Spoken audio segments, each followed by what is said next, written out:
Terima kasih Mas Febi. Assalamualaikum warahmatullahi wabarakatuh. Selamat Waalaikumsalam pagi dan warahmatullahi salam wabarakatuh. sejahtera untuk kita semua. Om Swastiastu, Namo Buddhaya, salam kebajikan, salam. Yang saya hormati Kakanda Mas Hindarman, beliau mentor saya. Yang saya hormati saudara saya Pak Yuli Haryanto. Yang saya hormati teman-teman Duta Rumah Belajar, agen penguatan pendidikan karakter, dan tentu yang saya banggakan Bapak Ibu semua yang terus selalu belajar, karena memang kita memiliki mandat yang besar, terutama mandat untuk membangun pengembangan peradaban di satuan pendidikan, supaya satuan pendidikan nanti betul-betul menjadi agen-agen di dalam menciptakan manusia-manusia yang berkontribusi di dalam kehidupan yang lebih besar. Tapi sebelumnya Bapak Ibu sekalian, saya mengajak mari kita sama-sama untuk senantiasa dan terus mengungkapkan rasa syukur kehadirat Allah Tuhan Yang Maha Esa.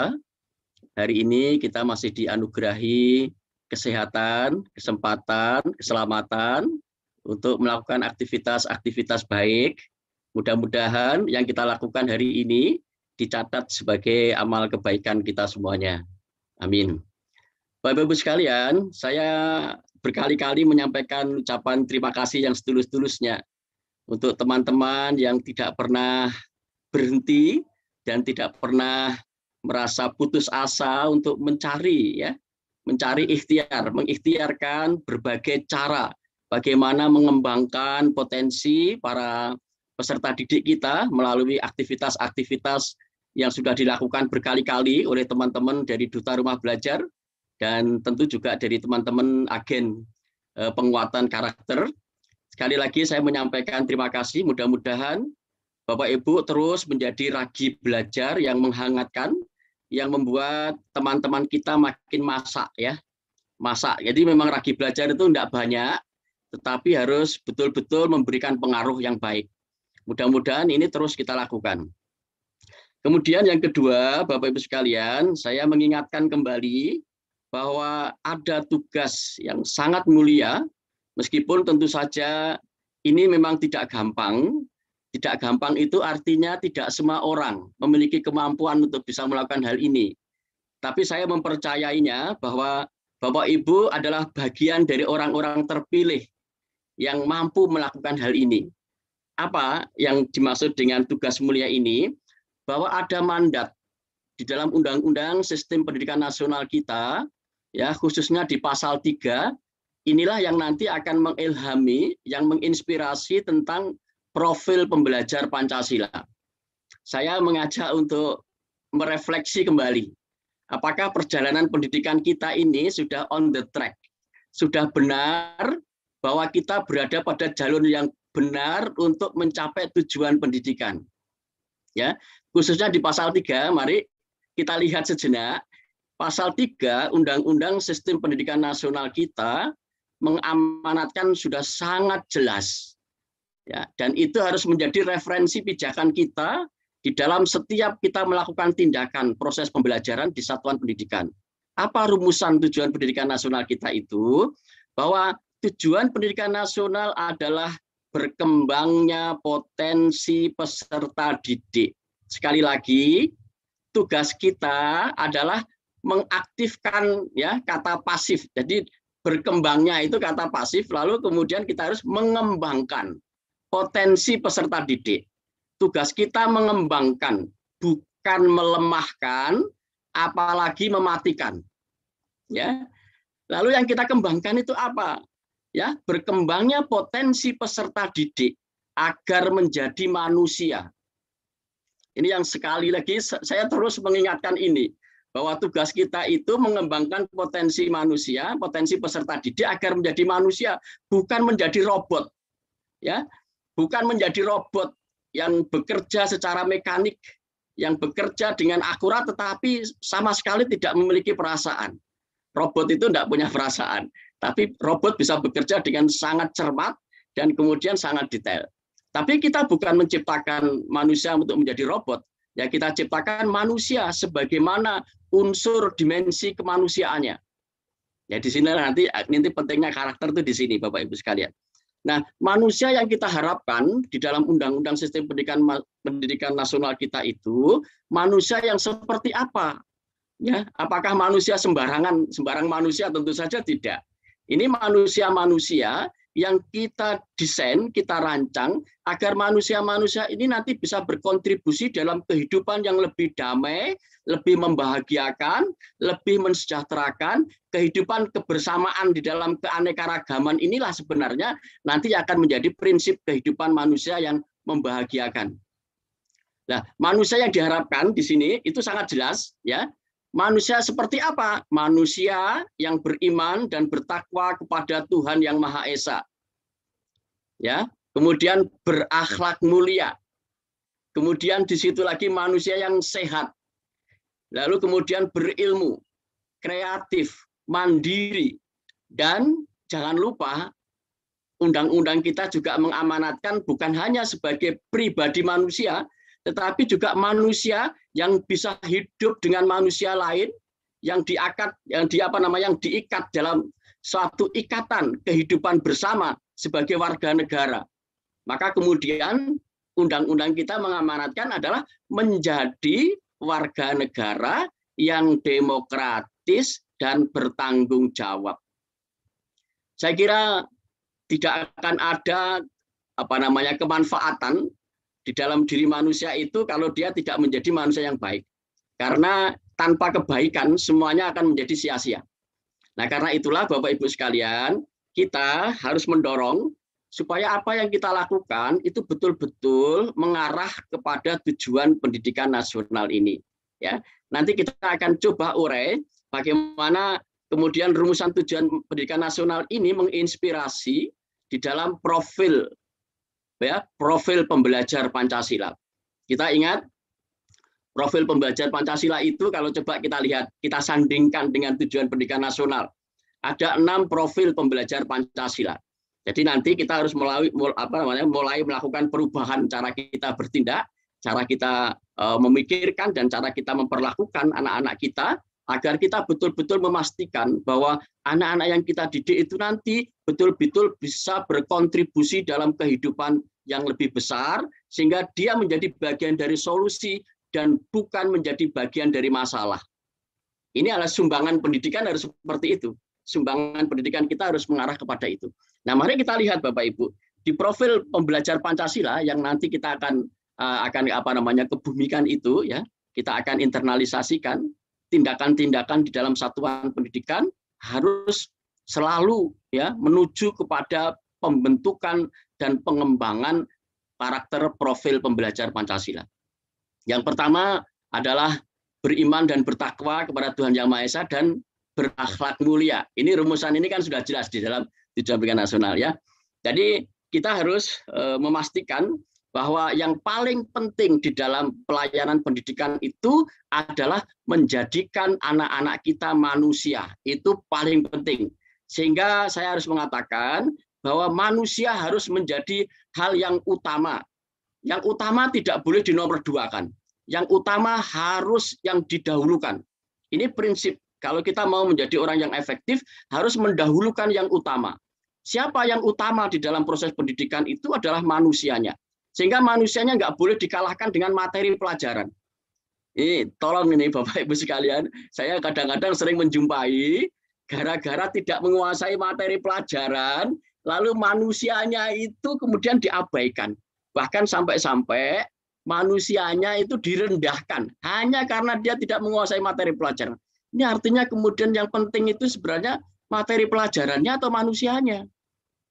Ya. Kemudian kalau kita pikir materi pelajaran itu akan disimpan di dalam diri manusia atau di tempat lain.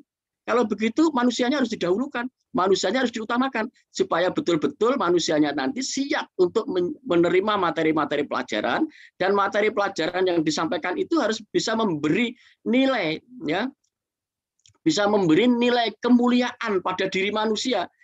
Semua materi pelajaran yang tidak menambah kemuliaan kepada manusia itu sendiri itu menjadi tidak ada gunanya.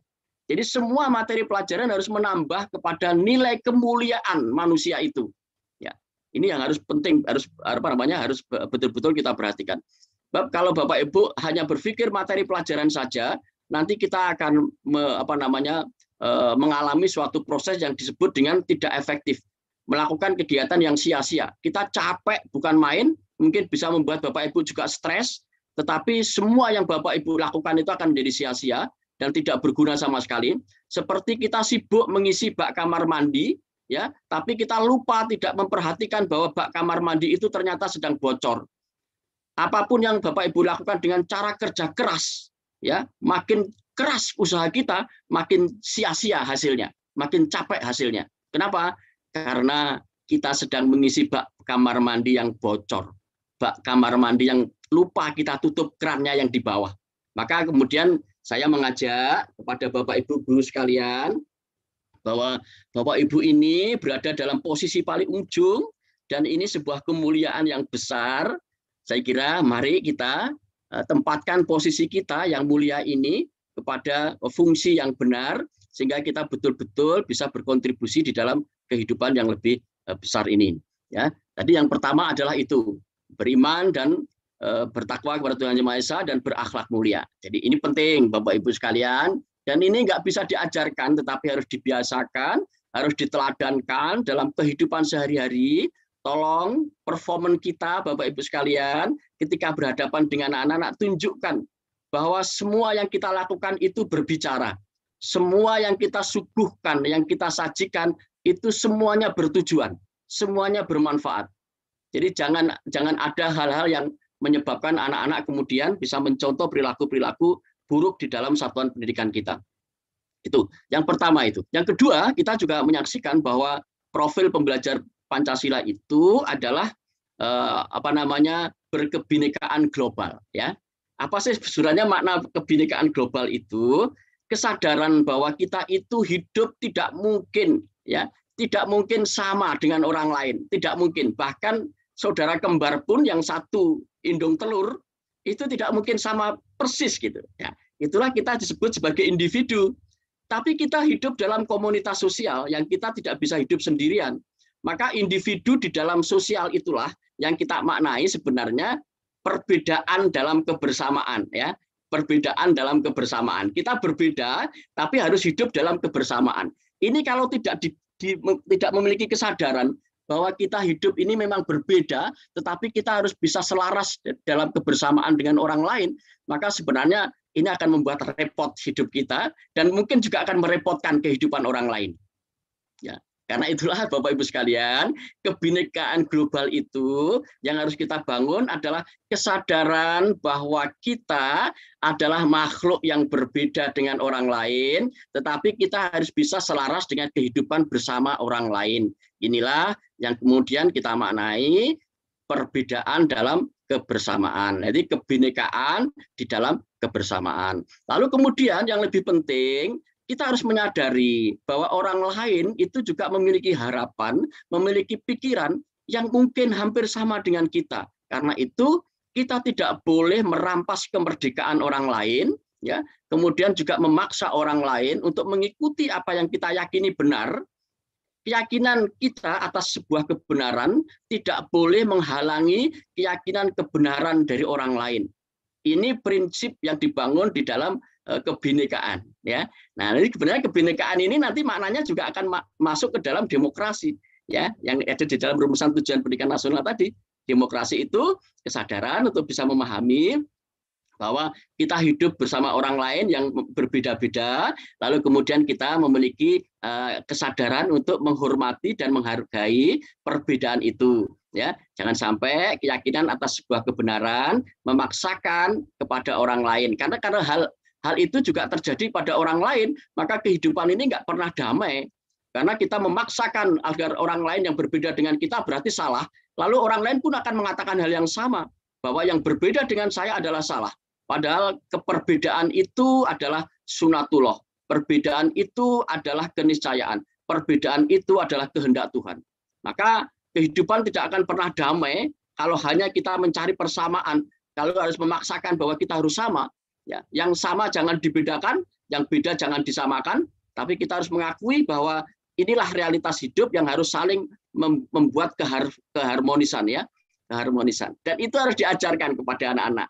Cara yang paling sederhana yang sering saya ajarkan kepada teman-teman, mari kita memulai ketika kita mengungkapkan gagasan, kita harus membuka diri bahwa ini gagasan saya, ya, gagasan saya, dan tolong Bapak Ibu beri masukan, bisa jadi apa yang saya pikirkan, bisa jadi gagasan saya ini salah.